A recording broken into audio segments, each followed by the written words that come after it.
जय हिंद। एहसान sir classes में आप लोग स्वागत है। प्यारे बच्चों, आज के इस वीडियो में एहसान सर क्लासेज में क्लास 10th की मैथ लेकर के मैं उपस्थित हुआ हूँ। इससे पहले क्लास 10th की एक्सरसाइज 8.1, 2, 3 और 9.1 अर्थात हाइट एंड डिस्टेंस, ये त्रिकोणमिति जो क्लास 10th के सिलेबस में थी उसको ख़त्म कर दिया गया है। प्लेलिस्ट में सभी वीडियो अवेलेबल हैं, उसको आप जाके देख सकते हैं सर्च करके। आज कुछ समस्याओं के कारण मैं लगातार आप लोगों के सम्मुख वीडियो लेकर उपस्थित नहीं हो सका। आज आप लोगों के सामने फिर से क्लास 10th का एक टॉपिक, एक चैप्टर लेकर के मैं उपस्थित हुआ हूँ। उस टॉपिक का नाम है पॉलिनोमियल बहुपद। बहुपद के बारे में हम आप जानते हैं, अच्छी तरीके से समझते हैं, क्योंकि पहले भी पढ़ा जा चुका है कि इसमें कौन सा बहुपद है कौन सा नहीं है। हमने आपको बताया था कि अगर चर है, एक आपका चर होता है एक आपका अचर होता है, अगर चर पे अंडर रूट लगा है तब बहुपद नहीं होता है, और अगर घात ऋणात्मक है चर की तब भी बहुपद नहीं होता है। दो बातें, ये चीज़ तो हमने आप लोगों को समझाया, और आप जाने इसको 9th में पढ़ाया गया है आपको। 10th में आप लोग बहुपद पढ़ेंगे, बहुपद के बारे में आप लोग जानेंगे। NCERT बुक से आप लोगों को पढ़ाया जा रहा है। आप लोगों से एक रिक्वेस्ट है कि वीडियो को शेयर कर दिया करें, वीडियो को ज़्यादा से ज़्यादा बच्चों के पास भेज दिया करें, ताकि वो लोग भी पढ़ लिख करके अच्छे मार्क्स बोर्ड एग्जाम में ला सकें और अपनी पढ़ाई को अच्छी तरीके से सुचारू रूप से चला सकें। उससे पहले एक रिक्वेस्ट और है, वीडियो में ज़्यादा समय आप लोगों को मैं इन्वेस्ट नहीं करना चाहता हूँ। एक छोटी सी रिक्वेस्ट ये है कि वीडियो को लाइक कर लिया करें, सब्सक्राइब कर दिया करें, और जो भी दिक्कत होती है या अच्छा लगता है तो कमेंट कर दिया करें। अगर कोई और सब्जेक्ट का वीडियो आप चाहते हैं, कोई और टॉपिक आप समझना चाहते हैं, तो उसके लिए आप लोग कमेंट करके पूछ लिया करें। जैसे कि RD शर्मा की क्लासेज आप लोगों के इसी चैनल पर चलने वाली हैं।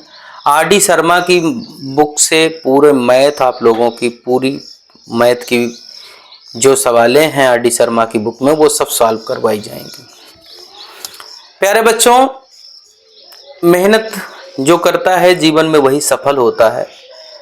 बाकी इस दुनिया में आपका अगर साथ देने वाला कोई है तो ज्ञान है, ज्ञान के अलावा कोई आपका साथी नहीं है। शिक्षा है अनमोल रतन, पाने का सब करें जतन। शिक्षा एक ऐसा रत्न है जिसको आप पा करके जीवन को अपने धन्य बना सकते हैं, जीवन को अच्छा बना सकते हैं। और इस समय जो सिस्टम चल रहा है, जो व्यवस्थाएं चल रही हैं, युवा पीढ़ी को समझने की ज़रूरत है, एवं युवा पीढ़ी को जागृत होने की ज़रूरत है, क्योंकि एजुकेशन का दौर है। इसमें अगर आप एजुकेशन से भटक जाएंगे, उसके मार्ग पर नहीं चल पाएंगे, आने वाले समय में आप लोग कुछ नहीं कर पाएंगे। क्योंकि आपका देश ही नहीं, पूरे विश्व की अगर बात की जाए तो सभी देश इस समय शिक्षा के पीछे भाग रहे हैं। हमें और आपको भी शिक्षा के पीछे भागना है, शिक्षा को प्राप्त करने के लिए उसके पीछे जाना है। और पहले बुक्स पढ़ना है, बुक्स पढ़ने के बाद अपने ब्रेन से एक्सप्लेन करना है, उसके बारे में एनालाइज करना है, सोचना है। बुक्स पढ़ना और बुक्स पढ़ के जो भी उसमें न्यूमेरिकल, जो भी उसमें क्वेश्चन है, उसको सॉल्व करके आगे के क्वेश्चन आगे के सॉल्व करें, उससे अपने जीवन में अच्छा कुछ प्रोग्रेस लाने की कोशिश करें, जिससे कि आप अच्छे बने। वसूलों पे अगर आँच आए तो टकराना जरूरी है आप लोगों के लिए। वसूलों पे अगर आँच आए तो टकराना ज़रूरी है, जिंदा हैं तो जिंदा नज़र आना ज़रूरी है। वसूलों पे अगर आँच आए तो टकराना ज़रूरी है, जिंदा हैं तो जिंदा नज़र आना ज़रूरी है। इस नई उम्र की पीढ़ियों को समझाए कौन कि कहाँ नहीं जाना और कहाँ जाना ज़रूरी है, कहाँ नहीं जाना और कहाँ जाना ज़रूरी है। अर्थात आपको कहाँ जाना है, कहाँ नहीं जाना है, क्या करना है, क्या नहीं करना है, इसको समझाने वाले बहुत ही कम लोग हैं। शिक्षक इसमें आप महत्वपूर्ण भूमिका निभा रहा है। शिक्षक आप लोगों को आगे बढ़ाने की कोशिश कर रहा है, अच्छे मार्गदर्शन करने की कोशिश कर रहा है, तो शिक्षकों की अपनी बात माने, इज्जत करें। उन शिक्षकों को जो विद्वान हो, जो पढ़े लिखे हों, ऐसे शिक्षक नहीं जो आपको अपने रास्ते से गुमराह करें, अच्छे रास्ते पर चलने से आपको रोकें। ऐसे शिक्षकों से आप दूरी बना के रखिए और अच्छे शिक्षकों की संगत में रहिए, उनकी बातें आपका जीवन बदल सकती हैं। चलिए, बहुत समय न लेते हुए मैं एक छोटी सी टॉपिक को लेकर के आया हूं, जिस टॉपिक का नाम बहुपद है, पॉलिनोमियल्स है। बहुपद के बारे में आपको जानना है कि बहुपद क्या होता है। बहुपद के बारे में आपको बता दिया गया कि बहुपद वो होता है अगर अक्षर जो आपका होता है, जिसको चर आप बोलते हैं, उस पर रूट लगा है तो बहुपद नहीं है। घात माइनस में है तो बहुपद नहीं है। बच्चों, आज हम इसमें जानेंगे प्रश्नावली 2.1 जो है, ये प्रश्नावली 2.1 के बारे में यहाँ पर हम आप समझेंगे। प्रश्नावली 2.1 एनसीईआरटी बुक से पढ़ाया जा रहा है, क्योंकि उत्तर प्रदेश सरकार का आदेश है कि एनसीईआरटी बुक से ही बच्चों को शिक्षा दी जाए। इससे एनसीईआरटी बुक का ही मैं वीडियो आप लोगों के सामने लेकर आया हूं। अन्य किसी प्रकाशन की बुक से आप पढ़ना चाहते हैं तो आप कमेंट करिए, बिल्कुल आपको पढ़ाया जाएगा, बताया जाएगा, इसमें कोई दिक्कत नहीं होगी आपको। पहला क्वेश्चन पढ़ लीजिए, स्क्रीन पर भी आपको क्वेश्चन दिख जाएगा। किसी बहुपद px के लिए y बराबर px का ग्राफ नीचे आकृत 2.10 में दिया है।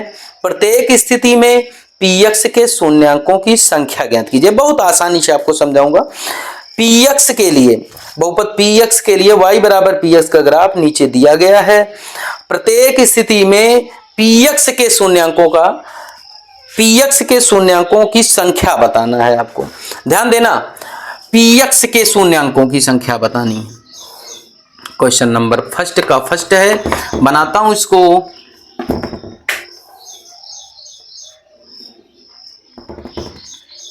ये एक क्वाड्रेंट है जिसको चतुर्थांश आप बोलते हैं। 4 खाने होते हैं इसलिए इसको चतुर्थांश कहा जाता है भाई। अब इसमें कह रहे हैं ये y अक्ष है, आप भी जानते हैं इस चीज को, ये y अक्ष है, ये आपका क्या है, x अक्ष है, ठीक है ना, ये y अक्ष है ना। एक तरफ y डैश कर दिया जाता है, एक तरफ x कह दिया जाता है, बात वही है, उससे कोई मतलब नहीं है। लेकिन आप जानिए ये x एक्सिस है, ठीक है ना, ये एक y अक्ष है, ये y डैश अक्ष है, और यहाँ पर O है, मतलब ओरिजिन पॉइंट जो है, जो मूल बिंदु है, उसको O से कहा जाता है। अब px के शून्य ज्ञात करना, भाई ध्यान देना, px के शून्य ध्यान देना। तो जो कर्व, जो वक्र आएगा और x को जितने पॉइंट्स पर काटेगा उतने शून्यक होंगे। जैसे पहले वाले में ऐसे एक लाइन आई है, x को काट ही नहीं रही। अगर px के शून्य ज्ञात करना है तब, अगर py के शून्य ज्ञात करना, ध्यान देना, py के शून्य ज्ञात करना है तो y को जितने स्थान पे काटेगा उतने शून्यक होंगे। तो इसके शून्यक, अगर py के शून्य ज्ञात करना है तो 1 है, लेकिन अगर px के शून्य ज्ञात करना है तो कितने हैं इसके शून्य कितने भैया, 0 है, क्योंकि ये काट ही नहीं रहा मेरे भाई, काट ही नहीं रहा, शून्यक बराबर 0। कितने शून्य है इसमें, 0। दूसरा वाला समझे, थोड़ा सा और बढ़िया से समझ में आएगा आपके, बिल्कुल समझ में आएगा। जैसे दूसरा वाला है, इसमें देखिए एक ऐसे बनाया जाए और इसमें भी वही लिख दिया जाए, y dash x x dash, ठीक भाई। ये है, ये ओरिजिन पॉइंट O 0 है, O है, सॉरी। अब इसमें देखिए एक कर्व आया हुआ है, ऐसे आया हुआ है कर्व। अब इसमें शून्य की संख्या आपसे पूछा रहा है, जा रहा है, px के शून्य की संख्या, शून्य। इसमें px कह रहे थे, x पे देखेंगे कि x पे ये जो कर्व गया हुआ है, ये वक्र गया हुआ है, जो लाइन गई हुई है, ये x एक्सिस को कितने पॉइंट्स पे काट रहा है, इसको आपको देखना है। तो कितने पॉइंट्स पे काट रहा है, 1, तो 1 शून्य हो गया। बस समझ में आ गई, समझ रहे ना। उसके बाद तीसरा देख लीजिए भाई, तीसरा देख लीजिए, 2 तो हो ही गए, अब तीसरा इसमें देख लिया जाए। तीसरा और चौथा, पांचवा, छठवां, पहले का दूसरा देख लिया जाए। सॉरी तीसरा, दूसरा हो गया ना, तीसरा। इसमें भी एक बनाइए ऐसे, ठीक है, बना लिए। ओ हो गया, एक्स एक्स डैश हो गया, वाई वाई डैश हो गया। अब इसमें भी एक कर्व आया है कुछ इस मॉडल में, ठीक है ना, कुछ इस मॉडल में। इससे मत, इस पे मत जाइएगा कि छोटा ऐसे बनाए हैं वो हम बड़ा बना दिए, इससे कोई मतलब नहीं। हमको मेन बात इसमें जानना है कि इसके शून्यक कितने हैं। कितने शून्यक भाई, इसमें कितने शून्यक हैं आप बताइए, कमेंट करके बताइए।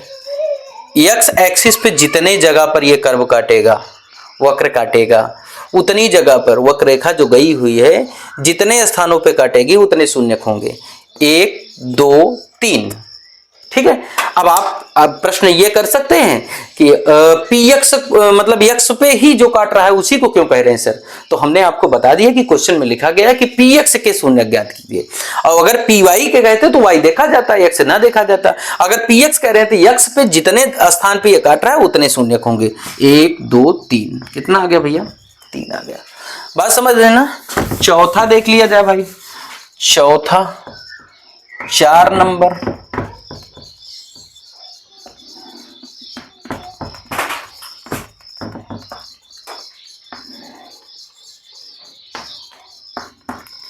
चार नंबर दे लिखे, y हो गया, y डैश, x हो गया, x डैश। चौथे में देखिए कितने स्थानों पर काटा गया है। चौथे में काटा गया है यहां पर, एक ऐसे करवाया, ऐसे काट दिया। अब बताइए शून्य कितने भाई? बिल्कुल आप बता सकते हैं। x अक्ष को देखेंगे, इस पे कितने स्थान पे काट रहा है? 1 2, 2 स्थान पे शून्य कितने हो गए? 2। बात समझ रहे हैं सब लोग ना? क्वेश्चन नंबर इसमें 5 देख लिया जाए। क्वेश्चन नंबर 5, पहले का पांचवा, ठीक है, समझ रहे हैं आप लोग? पहले का पांचवा देख लिया जाए।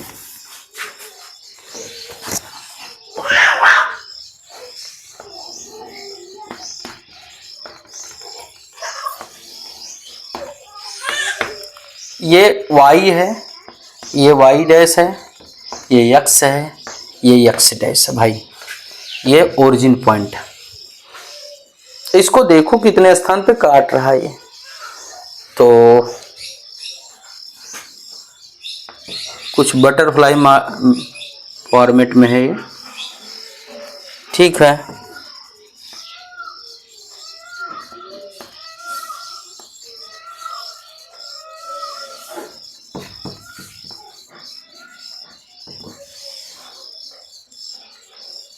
ठीक है ना?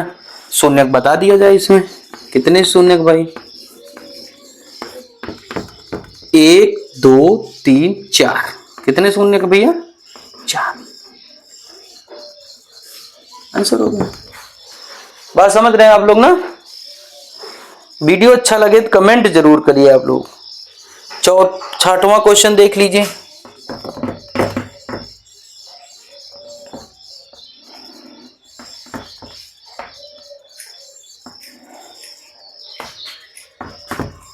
x है, x डैश, y है, y डैश, ओरिजिन है, मूल बिंदु O है।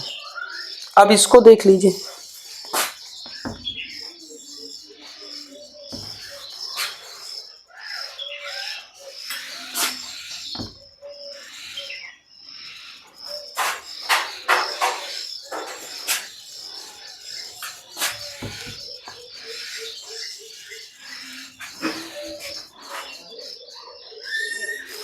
इसके शून्यक बता दिया जाए भाई, कितने हैं इसके शून्यक? कितने भैया? कितने भाई शून्यक कितने हैं? 1 2 3, ठीक है ना? 3 शून्यक। बात समझ रहे हैं आप लोग ना? ये आपके क्वेश्चन हो गए। पहली एक्सरसाइज में केवल शून्यक बताना था, px के शून्यक बताना था, ठीक है ना? y बराबर px दिया गया था, दिया गया है, उसमें px के शून्यक बताना है। y बराबर px का ग्राफ बनाया गया, ग्राफ यही है, ठीक है ना। इसमें px के शून्य, px तो x अक्ष पे जितना बार ये काटेगी ये लाइन उतना ही शून्य होंगे, ठीक है ना। 1 2 3 इसमें हो गए, 1 2 3 4 इसमें हो गए। बात समझ रहे हैं ना। वीडियो कैसा लगा कमेंट करके बताइए। वीडियो देखने के लिए धन्यवाद। Thank you very much.